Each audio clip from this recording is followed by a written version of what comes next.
इतक्या लवकर अवघ्या 50व्या वर्षी असं काय घडलं होतं की महाराजांना मृत्यू यावा? पण विषम ज्वरासारख्याच काहीतरी भयंकर विकारानं महाराजांना गाठलं. 23 मार्चला त्यांना भयंकर ताप आला आणि 3 एप्रिलला दुपारी 2 वाजता शनिवार चैत्र शुद्ध पौर्णिमा म्हणजे हनुमान जयंती महाराजांनी शेवटचा श्वास घेतला. महाराज ज्या दालनामध्ये होते त्या दालनामध्ये महाराज शेवटपर्यंत बोलतायत, म्हणजे ते पूर्ण शुद्धीवर आहेत. आणि महाराज शेवटी लोकांना सांगतात, कारण ते महाराजांनी पाहिलं की आपल्या भोवताली हे सगळे माझे सरदार लोक रडतायत.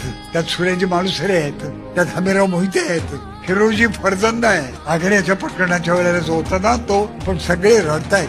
महाराजांनी पाहिलं आणि महाराज बोलिले, कोणीच चुकूर होऊ नका. चुकूर म्हणजे दुःखी. आला प्राणी राहत नाही, आला त्यात जावेच लागते. सर्व सांभाळा. आता आम्ही श्रीचे स्मरण करतो, तुम्ही सर्व बाहेर जा. म्हणून त्या दालनात सगळ्यांना बाहेर जायला सांगितलं. आणि आता आम्ही देवाचं नाव घेतो, ते जा म्हणून म्हणतो. सगळे पण बाहेर पडायला लागले, रडत होते, हुंके देत होते, पदर डोळ्याला लावलेले होते. मित्रांनो, जेव्हा तो हिरोजी फरजंद तिथून बाहेर पडला असेल तर काय वाटलं असेल? तो वळून वळून महाराजांना म्हणाला असेल का, महाराज आग्र्यामध्ये आपण अडकलो होतो, त्यावेळेला तुमच्या पलंगावर मी झोपलो आणि तुम्ही सुखरूप बाहेर पडलात. आत्ता झोपतो का? त्याला असं वाटलं असेल.